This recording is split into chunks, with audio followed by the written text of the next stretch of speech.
Hello ಸ್ನೇಹಿತರೆ, welcome back to my channel. ಹೇಗಿದ್ದೀರಾ ಎಲ್ಲರೂ? ಈಗ ಟೈಮ್ 1 ಗಂಟೆ ಆಗ್ತಾ ಇದೆ ಸ್ನೇಹಿತರೆ. ಮಧ್ಯಾಹ್ನದ ಅಡುಗೆಗೆ ರೆಡಿ ಮಾಡ್ಕೊಳ್ತಾ ಇದ್ದೀನಿ. ಇವತ್ತು ಸ್ವಲ್ಪ ನಿಧಾನಕ್ಕೆ ಎಲ್ಲನೂ ಆಯಿತು. ಇವತ್ತು ಸೋಮವಾರ, ಸಾನುಗೆ ಸ್ಕೂಲ್ ಕೂಡ ಇರುತ್ತೆ, ರೆಗ್ಯುಲರ್ ಟೈಮ್ಗೆ ಎದ್ದಿದ್ದು. ಬಟ್ ಏನಾಯಿತು ಅಂದರೆ ನಿನ್ನೆ ನನಗೆ ಎಡಿಟ್ ಮಾಡೋದಕ್ಕೆ ಮನಸ್ಸಿರಲಿಲ್ಲ. ಯಾಕೋ ಒಂಥರ ನಿದ್ದೆ ಬರ್ತಾ ಇದೆ ಅಂತ ಅನಿಸ್ತಾಯಿತ್ತು. ಎಲ್ಲ ಕೆಲಸ ಮುಗಿಸ್ಬಿಟ್ಟು ಇನ್ನೇನು ಎಡಿಟಿಂಗ್ ಕೂತ್ಕೊಳ್ಳೋಣ ಅನ್ನೋ ಅಷ್ಟೊತ್ತಿಗೆ ಯಾಕೋ ಮೈ ಕೈಯೆಲ್ಲ ನೋವು ಅನ್ನಿಸ್ತಾ ಇದೆ, ನಿದ್ದೆ ಮಾಡಬೇಕು ಅನ್ನಿಸ್ತಾ ಇದೆ ಅಂದ್ಕೊಂಡು ಮಲಗಿಬಿಟ್ಟೆ. ಸೊ ಎದ್ದ ಮೇಲೆ ಸ್ವಲ್ಪ ಮಾಡಿದೆ, ಬಟ್ ಕಂಪ್ಲೀಟ್ ಅಂತೂ ಆಗಲಿಲ್ಲ. ಒಂದೇ ಸಾರಿ ಕೂತ್ಕೊಂಡ್ರೆ ನಮಗೆ 3 to 4 hours ಬೇಕಾಗುತ್ತೆ ಒಂದು ವಿಡಿಯೋನ ಎಡಿಟ್ ಮಾಡಿ, ಅದನ್ನು ಅಪ್ಲೋಡ್ ಮಾಡಿ, ಅದ್ರ ರಿಲೇಟೆಡ್ ಎಲ್ಲನೂ ಮುಗಿಸೋ ತನಕ. ಸೊ ಆ ಥರ 1.5 hour ನೆನ್ನೆ ಮಾಡಿದೆ ಅಷ್ಟೇ. ಇವತ್ತು ಬೆಳಿಗ್ಗೆ ಸಾನಿಗೆ ಸ್ಕೂಲಿಗೆ ಕಳಿಸ್ಬಿಟ್ಟು ಕಂಟಿನ್ಯೂ ಮಾಡಿದ್ದು. ಆಮೇಲೆ ಮನೆ ಕೆಲಸ, ಪೂಜೆ, ತಿಂಡಿ ಎಲ್ಲ ಮಾಡಿಕೊಂಡು ಈಗ ನೋಡಿ ನಿಮ್ಮ ಮುಂದೆ ಬಂದು ವ್ಲಾಗನ್ನು ಸ್ಟಾರ್ಟ್ ಮಾಡ್ತಾ ಇದ್ದೀನಿ. ಸೊ ಇವತ್ತಿನ ವ್ಲಾಗ್ನ ಟಾಪಿಕ್ ಏನು ಅಂದರೆ ವೀಕ್ಲಿ ಮೀಲ್ ಪ್ಲ್ಯಾನ್. ಒಂದು ವಾರಕ್ಕೆ ಹೇಗೆಲ್ಲ ನಾನು ಪ್ಲ್ಯಾನ್ ಮಾಡ್ಕೊಳ್ತೀನಿ. ಅಡುಗೆ ಪ್ಲ್ಯಾನ್ ಮಾಡಲಿಲ್ಲ ಅಂದರೂ ಕೂಡ ಅಟ್ಲೀಸ್ಟ್ 3 daysಗೆ ನಾನು ಇವತ್ತು ಪ್ಲ್ಯಾನ್ ಮಾಡಲೇಬೇಕು. ಅಂದರೆ ಇವತ್ತಿನ ತಿಂಡಿ ಮುಗೀತಾ, ನಾಳೆ ಏನು, ನಾಳಿದ್ದೇನು, ಅದರ ಆಚೆ ನಾಳಿದ್ದು ಏನು ಅಂತ 3 daysಗೆ ನಾನು ಯೂಶ್ವಲಿ ಪ್ಲ್ಯಾನ್ ಮಾಡ್ಕೊಳ್ಳೋದು. ಆವಾಗ ನನಗೆ ಏನಾದರೂ ತರಕಾರಿ ಕಡಿಮೆ ಬಿತ್ತು ತರಬೇಕು ಅನ್ನೋ ಹಾಗಿದ್ರೆ ತರಿಸ್ಕೊಳ್ತೀನಿ. ಸೊ ಇವತ್ತು ನಾನು ಒಂದು ವಾರಕ್ಕೆ ಪ್ಲ್ಯಾನ್ ಮಾಡ್ತೀನಿ. ಆ್ಯಂಡ್ ಹೇಗೆ ಪ್ಲ್ಯಾನ್ ಮಾಡ್ತೀನಿ ನಾನು ಅಂತ ನಿಮ್ಮ ಜೊತೆ ಇವತ್ತು ಶೇರ್ ಮಾಡ್ತೀನಿ. ಲಾಸ್ಟ್ ಟೈಮ್ ನಾನು ಕೇಳಿದ್ದೆ, ನಿಮ್ಮ ಮನೆಯಲ್ಲಿ ತಿಂಡಿ ಮಾಡಬೇಕು ಅಂದರೆ ಏನೆಲ್ಲ ತಲೆನೋವು ಬರುತ್ತೆ ಹೇಳಿ ಅಂತ ಹೇಳಿಬಿಟ್ಟು. ನಮ್ಮ ಮನೆಯಲ್ಲಿ ಇಡ್ಲಿ, ದೋಸೆ, ಚಪಾತಿ ತುಂಬ ಇಷ್ಟಪಟ್ಟು ತಿಂತಾರೆ, ಅದೇ ಬೇಕು ಅಂತ ಹೇಳ್ತಾರೆ ಅಂತ. ಇನ್ನು ಒಬ್ಬರು ಹೇಳಿದಂದರೆ ನಾರ್ತ್ ಕರ್ನಾಟಕ ಅವರು ಅನಿಸುತ್ತೆ. ನಮ್ಮ ಮನೇಲಿ ದಿನಾ ಜೋಳದ ರೊಟ್ಟಿ, ಅದರ ಜೊತೆ ಪಲ್ಯಗಳು ಮಾತ್ರನೇ ಚೇಂಜ್ ಆಗುತ್ತೆ ಅಂತ. ಟೆನ್ಷನ್ ಫ್ರೀ ಅಲ್ವಾ? ನನ್ನ ಮನೇಲಿ ಈ ವಾರ ನಾನು ಏನು ಅಡುಗೆ ಮಾಡಿರ್ತೀನೋ, ತಿಂಡಿ ಮಾಡಿರ್ತೀನೋ, ನೆಕ್ಸ್ಟ್ ವೀಕ್ ಅದು ನಾನು ರಿಪೀಟ್ ಮಾಡೋ ಹಾಗಿಲ್ಲ. 15 days once ಮಾತ್ರನೇ ನನಗೆ ಪರ್ಮಿಷನ್ ಇರೋದು ರಿಪೀಟ್ ಮಾಡೋದಕ್ಕೆ. ಅಂದರೆ ಈ ವಾರ ದೋಸೆ ಮಾಡಿದ್ದೀನಿ ಅಂದರೆ ಮುಂದಿನ ವಾರ ನಾನು ದೋಸೆ ಮಾಡೋಂಗಿಲ್ಲ. ಆಫ್ಟರ್ 15 days ನಾನು ಮಾಡಬೇಕು. ಬಟ್ ನಾನೇನು ಮಾಡಿರ್ತೀನಿ, ಒಂದೇ ಸಾರಿ ದೋಸೆಗೆ ಅಥವಾ ಇಡ್ಲಿಗೆ ನೆನೆಸಿದ್ರೆ 2 ದಿನಕ್ಕೆ ಆಗೋ ಥರ ಮಾಡಿರ್ತೀನಿ. ಅಂಥ ಟೈಮಲ್ಲಿ ಏನು ಮಾಡೋದು? ಸೊ ವೆರೈಟಿಯಾಗಿ ಒಂದಿನ ಪ್ಲೇನ್ ದೋಸೆ ಮಾಡ್ತೀನಿ, ಇನ್ನೊಂದು ದಿನ ಮಸಾಲೆ ದೋಸೆ ಮಾಡ್ತೀನಿ. ವಾರದಲ್ಲಿ 2 ಸಾರಿ ದೋಸೆ ಮಾಡಿ ಮುಗಿಸ್ಬಿಡ್ತೀನಿ. ನೆಕ್ಸ್ಟ್ ವೀಕು ದೋಸೆ ಅಂತ ನಾನು ಮಾಡೋ ಹಾಗೆ ಇಲ್ಲ. ಸೊ ಈ ಥರ ಇದೆ ನಮ್ಮ ಮನೆ ಕಂಡೀಷನ್ನು. ಅದನ್ನೆಲ್ಲ ತಲೆಯಲ್ಲಿ ಇಟ್ಕೊಂಡು ನಾನು ನನ್ನ ವೀಕ್ಲಿ ಮೀಲ್ ಪ್ಲ್ಯಾನನ್ನು ಮಾಡಬೇಕು. Let's start. ಇವತ್ತು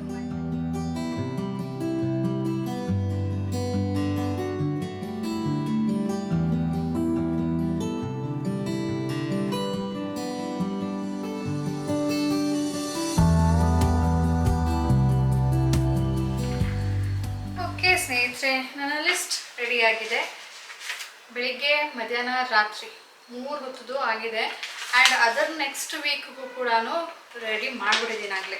ಸೊ ಇವತ್ತು ಮಧ್ಯಾಹ್ನಕ್ಕೆ ನಾನು ಹೀರೆಕಾಯಿ ತಂದಿದ್ದೀನಿ. ಹೀರೆಕಾಯಿ ಲಾಸ್ಟ್ ವೀಕ್ ತಂದಿದ್ದು, ಮಾಡೋಣ ಅಂದ್ಬಿಟ್ಟು ಮಾಡೋಕ್ಕಾಗಲಿಲ್ಲ. ಹಾಗಾಗಿ ಇವತ್ತು ಇದರ ಸಾಂಬಾರು ಮಾಡೋದಿಲ್ಲ.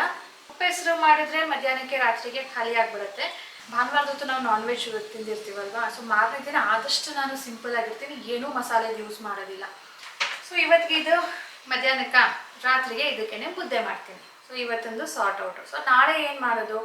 ನಾಳೆ ನಾನು ಮತ್ತೆ ನಾನ್ ವೆಜ್ ಮಧ್ಯಾಹ್ನ ಮತ್ತು ರಾತ್ರಿಗೆ. ಮತ್ತೆ ಬರೋಣ ವೆಡ್ನೆಸ್ಡೇಗೆ ಸಾಂಬಾರು ಮಾಡ್ತೀನಿ. ಪ್ರಾಪರ್ ಬೇಳೆ ಸಾರು, ಏನಾದರೂ ಒಂದು ತರಕಾರಿ, ಅದು ಬೀನ್ಸ್ ಆಗಿರ್ಬೋದು, ನುಗ್ಗೆಕಾಯಿ, ಗೆಡ್ಡೆಕೋಸು ಅಥವಾ ಬೆಂಡೆಕಾಯಿದು ಸಾಂಬಾರು ಮಾಡ್ತೀನಿ. ಹುಳಿ ಅಂತ ಹೇಳ್ತೀವಲ್ವ, ಅದು ಬೆಂಡೆಕಾಯಿ ಹುಳಿ ಮಾಡೋದು. ವೆಡ್ನೆಸ್ಡೇಗೆ ಸಾಂಬಾರು ಆಯ್ತಾ. ಥರ್ಸ್ಡೇಗೂ ಸ್ವಲ್ಪ ಮಿಕ್ಕಿರುತ್ತೆ. ರಾಜೇಶ್ ಅವತ್ತು ಇರೋದಿಲ್ಲ, ಆಫೀಸ್ಗೆ ಹೋಗಿರ್ತಾರೆ. ಸೊ ನಾನು ಮತ್ತು ಸಾನು ಒಂದು ಚೂರು ಅದನ್ನೇ ಅಡ್ಜಸ್ಟ್ ಮಾಡ್ಕೊಂಡ್ಬಿಡ್ತೀವಿ. ಮತ್ತು ಫ್ರೈಡೇಗೆ ಮಧ್ಯಾಹ್ನಕ್ಕೆ ನಾನು ಕರ್ಡ್ ರೈಸ್ ಪ್ರಿಫರ್ ಮಾಡ್ತೀನಿ. ಸಾನುಗೆ ಮೆಣಸು, ತುಪ್ಪ, ಉಪ್ಪು ಹಾಕಿ ಕೊಟ್ಟರೆ ಬಿಸಿ ಬಿಸಿ ಅನ್ನಕ್ಕೆ ತುಂಬ ಇಷ್ಟ ಆಗುತ್ತೆ. ಅವಳು ಕೇಳ್ತಾಳೆ, ವಾರದಲ್ಲಿ 2 ದಿನ ಕೊಡಬೇಕಿದ್ರೆ ಇಷ್ಟಪಟ್ಟು ತಿಂತಾಳೆ. ಸೊ ಆ ಥರ ನಾನು ಕರ್ಡ್ ರೈಸ್ ತಿಂತೀನಿ, ಅವಳು ಅದನ್ನು ತಿಂತಾಳೆ. ಅವತ್ತು ಕೂಡ ರಾಜೇಶ್ ಮನೇಲಿ ಇರೋದಿಲ್ಲ, ಆಫೀಸ್ಗೆ ಹೋಗ್ತಾರೆ. ಸೊ ಅವ್ರು ಬಂದು ಊಟ ಮಾಡೋದಿಲ್ಲ, ನಮ್ಮಿಬ್ಬರಿಗೆ ಅಡ್ಜಸ್ಟ್ ಆಗಿಬಿಡುತ್ತೆ. ಮತ್ತು ಸ್ಯಾಟರ್ಡೇ ಪಲಾವ್ ಮಾಡಿರ್ತೀನಲ್ಲ, ಅದನ್ನೇ ಮಧ್ಯಾಹ್ನಕ್ಕೂ ಆಗೋ ಥರ ಮಾಡಿರ್ತೀನಿ.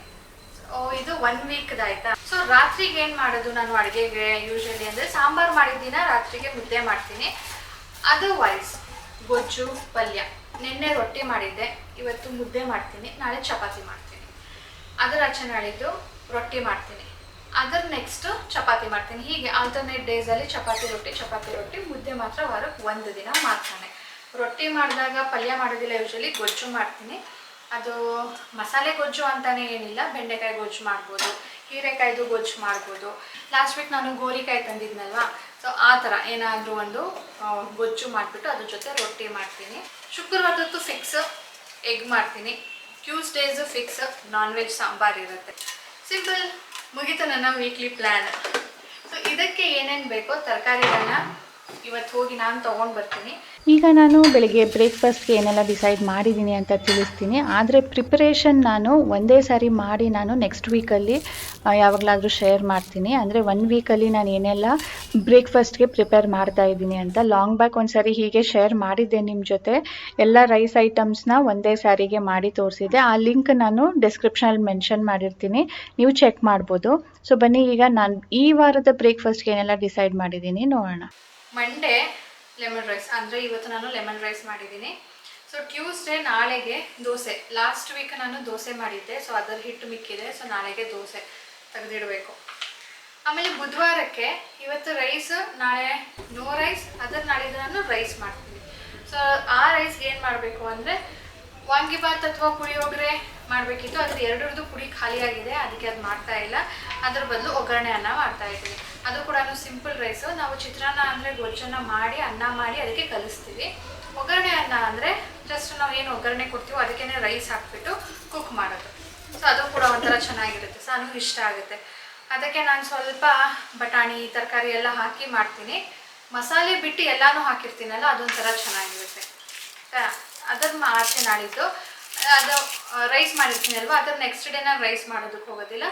ಏನಾದರೂ ಉಪ್ಪಿಟ್ಟು ಮಾಡ್ತೀನಿ, ಅದು ಶಾವಿಗೆ ಉಪ್ಪಿಟ್ಟಾಗಿರ್ಬೋದು ಅಥವಾ ರವೆ ಉಪ್ಪಿಟ್ಟಾಗಿರ್ಬೋದು. ದೋಸೆ ಮಾಡಿದ್ದೀನಿ, ಇಡ್ಲಿ ಮಾಡೋ ಹಾಗಿಲ್ವಲ್ಲ ಅದಕ್ಕೆ.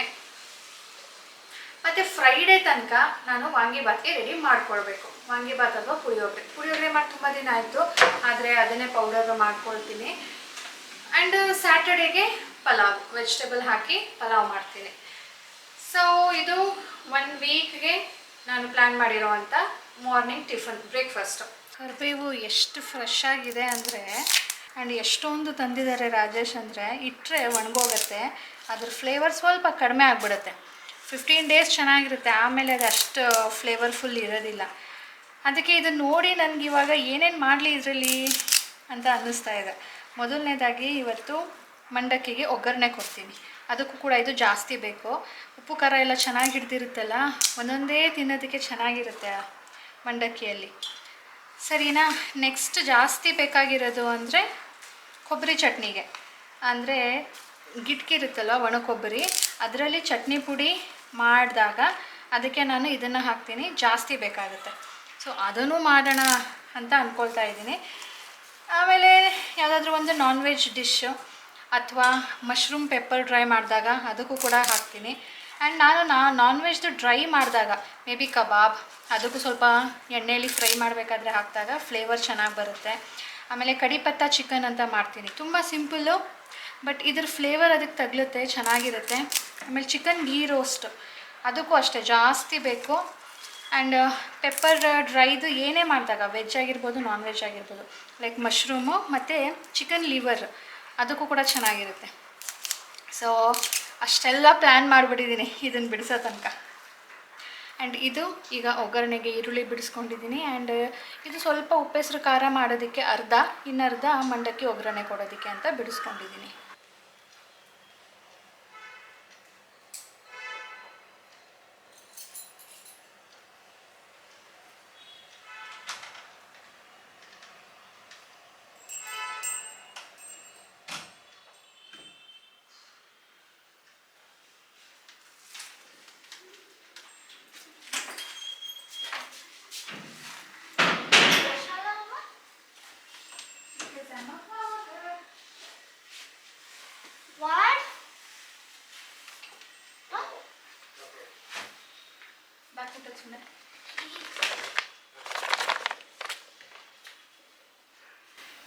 ಅಕ್ಕಿ ತಗೊಳ್ಳೋದಕ್ಕೆ ಹೋಗಿದ್ದೆ, ಅದ್ರ ಪಕ್ಕ ಒಂದು ಬೇಕ್ರಿ ಇದೆ, ಅಲ್ಲಿಂದ ಬ್ರೆಡ್ ಸುವಾಸನೆ ಬರ್ತಾ ಇರುತ್ತೆ. ಅಂದರೆ ಅಲ್ಲೇ ಮಾಡ್ತಾರಲ್ವ, ಅದರದ್ದು ಬರ್ತಾ ಇದ್ರೆ ಏನಾದರೂ ಕೊಡ್ಸು ಮಮ್ಮ, ಪ್ಲೀಸ್ ಮಮ್ಮ, ಏನಾದರೂ ಸರಿ ಅಂತೆ. ಬ್ರೆಡ್ ಇದೆಯಲ್ಲೇ ಮನೇಲಿ ಅಂದರೆ ಏನಾದರೂ ಸರಿ ಕೊಡಿಸು. ಫಸ್ಟ್ ಟೈಮ್ ಅನ್ಕೊಳ್ಳಿ, ನಾನು ಯಾವಾಗಲೂ ಕೊಡ್ಸಲ್ಲ. ಅವ್ರ ಅಪ್ಪ ಹೋದರೆ ಅವ್ರ ಅಪ್ಪನ ಜೊತೆ ತೊಗೊಂಡು ಬಂದ್ಬಿಡ್ತಾಳೆ. ನೋಡ್ರಿ ಎಷ್ಟು ಲವ್ ಬಂದ್ಬಿಡುತ್ತೆ ಏನಾದರೂ ತೆಗೆಸ್ಕೊಟ್ಬಿಟ್ರೆ. ಇಲ್ಲ ಅಂದರೆ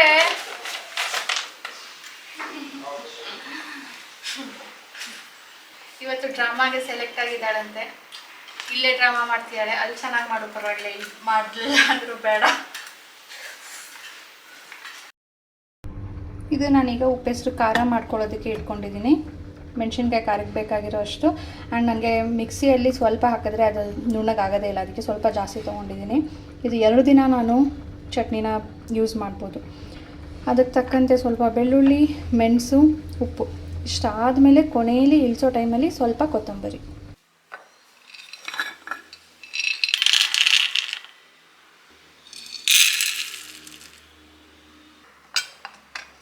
ಇದನ್ನು ಒಂದು ಸಾರಿ ತೊಳೆದಿದ್ದೀನಿ ರೀಸೆಂಟಾಗಿಯೇ, ಅದಕ್ಕೆ ಸ್ವಲ್ಪ ಇದಕ್ಕೂ ಕಂಪೇರ್ ಮಾಡಿದ್ರೆ ಇದು ಬ್ಲರ್ ಕಾಣುತ್ತಲ್ವ, 2 ವಾಶ್ಗೆ ಹಾಕ್ಬಿಡ್ತೀನಿ. ನಮ್ಮ ಡಿಶ್ ವಾಷರಲ್ಲಿ ಸೇಫಾಗಿ ಕ್ಲೀನ್ ಆಗುತ್ತೆ, ನೀಟ್ ಆ್ಯಂಡ್ ಶೈನ್ ಕೂಡ ಬರುತ್ತೆ. ನಾನು ಹ್ಯಾಂಡ್ ವಾಶ್ ಮಾಡೋಕ್ಕೆ ಹೋಗೋದಿಲ್ಲ, ಹಾರ್ಡ್ ವಾಟರ್ ಅಲ್ವಾ, ಇಲ್ಲೆಲ್ಲ ಸ್ಟೇನ್ಸ್ ಕಾಣುತ್ತೆ.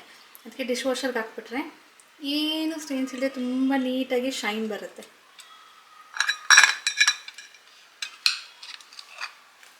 ಈಗ ನಾನು ಒಗ್ಗರಣೆ ಕೊಡೋದಕ್ಕೆ ರೆಡಿ ಮಾಡ್ಕೊಳ್ತಾ ಇದ್ದೀನಿ.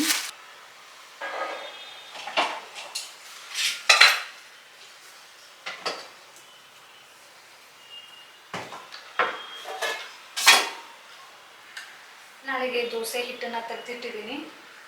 ಇದಾಗಲೇ ಹುಳಿ ಬರೋದಕ್ಕೆ ಶುರುವಾಗಿದೆ. ನಾನು ಲಾಸ್ಟ್ ವೀಕ್ ಸ್ವಲ್ಪ ಮಂಡಕ್ಕಿ ಯೂಸ್ ಮಾಡಿದ್ದೆ ದೋಸೆ ರುಬ್ಬಬೇಕಾದ್ರೆ. ಅದನ್ನು ನೆನೆಸ್ಬೇಕಾದ್ರೆ ನಾನು ನಿಮಗೆ ತೋರಿಸಿದ್ದೆ. ಹಸಿಟ್ಟು ತುಂಬಾ ಏರಿ ಇದೆ, ಅಂದರೆ ದೋಸೆಗೆ ಅಷ್ಟೊಂದು ಏರಿ ಇರೋದು ನೆಸಸರಿ ಇಲ್ಲ, ಇಡ್ಲಿಗೆ ಮೇ ಬಿ ಅದು ಚೆನ್ನಾಗಿರುತ್ತೆ. ಸೊ ಆ ಥರ ಮಂಡಕ್ಕಿ ಹಾಕಿದಾಗಲೇ ಒಂದು ಸ್ವಲ್ಪ ಫ್ಲೇವರ್ ಚೇಂಜ್ ಆಗುತ್ತೆ. ಸೊ ಇಡ್ಲಿಗೆ ಒಂದು ಸಾರಿ ಕೂಡ ಟ್ರೈ ಮಾಡಿ ಅದು ಹೇಗೆ ಬಂದಿತ್ತು ಅಂತ ತಿಳಿಸ್ತೀನಿ. ಒಣ ಕೊಬ್ಬರಿ ಕೂಡ ಕಟ್ ಮಾಡಿ ಹಾಕ್ತಾ ಇದ್ದೀನಿ. ನಾನು ಮಂಡಕ್ಕಿಗೆ ಬೆಳ್ಳುಳ್ಳಿ, ಕರಿಬೇವು, ಕೊಬ್ಬರಿ, ಕಡಲೆಕಾಯಿ ಬೀಜ, ಹುರುಗಡಲೆ ಎಲ್ಲನೂ ಹಾಕ್ತೀನಿ, ಚೆನ್ನಾಗಿರುತ್ತೆ ತಿನ್ನೋದಕ್ಕೆ. ನಾನು ಕೆಲವೊಂದು ಸಾರಿ ಏನಾದರೂ ಅಡುಗೆ ಮಾಡಬೇಕಾದ್ರೆ ಈರುಳ್ಳಿ, ಟೊಮ್ಯಾಟೊ ಮಿಕ್ಕಿದ್ರೆ ಅದನ್ನು ಕೂಡ ಸಣ್ಣದಾಗಿ ಹೆಚ್ಚಿ ಹಾಕ್ಕೊಳ್ತೀನಿ, ಚೆನ್ನಾಗಿರುತ್ತೆ ಟೇಸ್ಟ್. ಜಿಡ್ಡಾಗ್ಬಿಟ್ಟಿದೆ.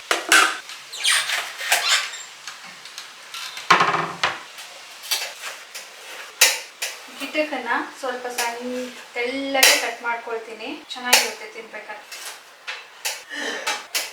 ಆ್ಯಕ್ಚುಲಿ ಜಸ್ಟ್ ಊಟ ಮುಗಿಸಿರೋದು ನಾವೀಗ, ಹಾಗೆ ತಕ್ಷಣಕ್ಕೇ ಇದು ಶುರು ಮಾಡ್ತಾ ಇದ್ದೀನಿ. ಯಾಕೆ ರೀಸನ್ನು ಅಂದರೆ, ನನಗೂ ಅಡುಗೆ ಮಾಡಿದ ತಕ್ಷಣವೇ ಹೋಗಿ ಸಾನು ಕರ್ಕೊಂಡು ಬಂದ ತಕ್ಷಣ ಊಟ ಮಾಡಿದ್ವಿ. ಈಗ ಮತ್ತೆ ಈ ಕೆಲಸ ಶುರು ಮಾಡ್ತಾ ಇದ್ದೀನಿ.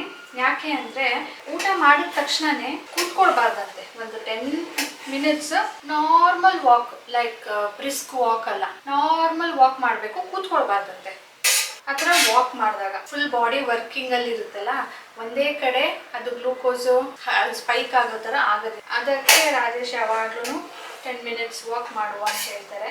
ಸೊ ಆ 10 ಮಿನಿಟ್ಸಲ್ಲಿ ಅಟ್ಲೀಸ್ಟ್ ಇದನ್ನು ಮಾಡ್ಕೊಳ್ಳೋಣ, ಕೂತ್ಕೊಳ್ಳೋ ಬದಲು ಅಂತ ಹೇಳಿಬಿಟ್ಟು ನಾನು ಈ ಕೆಲಸ ಮಾಡ್ತಾ ಇದ್ದೀನಿ.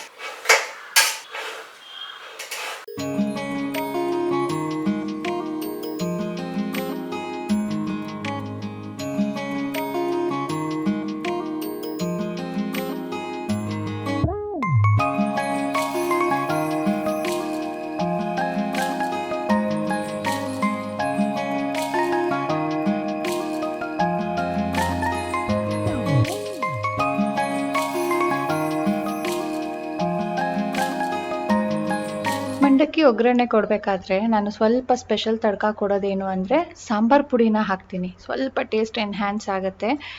ಯೂಶ್ವಲಿ ಖಾರ ಬೇಡ ಅನ್ನೋ ಹಾಗಿದ್ರೆ ಬರೀ ಅರಿಶಿನ ಮತ್ತು ಉಪ್ಪು ಹಾಕಿ ಕೂಡ ಮಾಡ್ಬೋದು. ಬಟ್ ನಾನು ಸ್ವಲ್ಪ ಖಾರ, ಉಪ್ಪು, ಅರಿಶಿನ ಮತ್ತು ಸ್ವಲ್ಪ ಸಾಂಬಾರು ಪುಡಿ ಹಾಕಿ ಎಣ್ಣೆಲೇನೆ ಫ್ರೈ ಮಾಡಿಬಿಟ್ಟು ಆಮೇಲೆ ಮಂಡಕ್ಕಿನ ಸೇರಿಸ್ತೀನಿ. ಸಾನುಗೆ ಸ್ನ್ಯಾಕ್ಸ್ ಮಾಡೋದು ತಿನ್ನೋದು ಇಷ್ಟ, ಅಂದರೆ ಅವಳು ಮಾಡೋದಿಲ್ಲ, ಬಟ್ ತಿನ್ನೋದಕ್ಕೆ ಇಷ್ಟ ಅಲ್ವಾ, ಅದಕ್ಕೆ ನಾನು ಬರ್ತೀನಿ, ನಾನು ಮಾಡ್ತೀನಿ ಅಂದ್ಕೊಂಡು ಎಂಡಿಂಗಲ್ಲಿ ಅವಳೇ ಬಂದು ನಾನು ಇದನ್ನು ಹಾಕ್ತೀನಿ, ನಾನು ಮಿಕ್ಸ್ ಮಾಡ್ತೀನಿ ಅಂದ್ಕೊಂಡು ಮಾಡ್ತಾ ಇದ್ದಾಳೆ. ಓಕೆ ಸ್ನೇಹಿತರೆ, ಇವತ್ತಿನ ಈ ವ್ಲಾಗನ್ನು ಇದರೊಂದಿಗೆ ಎಂಡ್ ಮಾಡ್ತೀನಿ. ಸಿಗೋಣ ಮುಂದಿನ ವ್ಲಾಗ್ನೊಂದಿಗೆ. ಅಂಟಿಲ್ ದೆನ್ ಬಾಯ್ ಬಾಯ್. ನೆನ್ನೆ ನಾನು ವ್ಲಾಗ್ ಹಾಕೋಕ್ಕಾಗಲಿಲ್ಲ, ಯಾಕೆಂದರೆ ಸ್ವಲ್ಪ ಹೆಲ್ತ್ ಇಶ್ಯೂ ಆಗಿತ್ತು. ನೆನ್ನೆ ಹಾಕೋಕ್ಕಾಗಿಲ್ವಲ್ಲ ಅಂತ ಇವತ್ತು ಹೇಳಿ ಸ್ವಲ್ಪ ಅಡ್ಜಸ್ಟ್ ಮಾಡಿಕೊಂಡು ಬೆಳಿಗ್ಗೆನೇ ಎದ್ದು ಎಡಿಟ್ ಮಾಡಿ ನಿಮ್ಮ ಜೊತೆ ಶೇರ್ ಮಾಡ್ತಾ ಇದ್ದೀನಿ. ಹಸಿಮೆಣಸಿನ್ಕಾಯಿನ ನಾನು ತೊಳೆದು ಒಣಗಿಸಿ, ಅಂದರೆ ನೀರು ಆರಿಸಿ ಎತ್ತಿಟ್ಕೊಳ್ತೀನಿ ಫ್ರಿಜ್ಜಲ್ಲಿ. 15 ಡೇಸ್ ಚೆನ್ನಾಗಿರುತ್ತೆ. ಅಂದರೆ ತೊಳೆದ್ಬಿಟ್ಟು ನೀರು ಆಡ್ಬಿಟ್ಟು ಥರ ತೆಗೆದಿಡಬೇಕು, ಇಲ್ಲ ಅಂದರೆ ಇದು ಒಣಗೋದಂಗೆ ಅಥವಾ ಕೊಳ್ತೋದಂಗೆ ಆಗುತ್ತೆ ಸರಿನಾ. ಆ್ಯಂಡ್ ಇದನ್ನು ನೀರಲ್ಲಿ ಹಾಕಿ ಬಿಡಬಾರ್ದು, ತಕ್ಷಣಕ್ಕೇ ತೊಳೆದು ತೆಗೆದುಬಿಡಬೇಕು, ಇಲ್ಲ ಅಂದರೆ ನೀರು ಒಳಗಡೆ ಸೇರಿಕೊಂಡು ತುಂಬ ಬೇಗ ಕೊಳೆಯೋದಕ್ಕೆ ಶುರು ಆಗುತ್ತೆ. ಇದು ಬೆಂಡೆಕಾಯಿ, ಕ್ಯಾಪ್ಸಿಕಮ್ ಯಾವುದು ನೀರಲ್ಲಿ ಬಿಡಬಾರ್ದು, ಎಲ್ಲ ಒಳಗಡೆ ತುಂಬಿಕೊಳ್ಳುತ್ತೆ ನೀರು.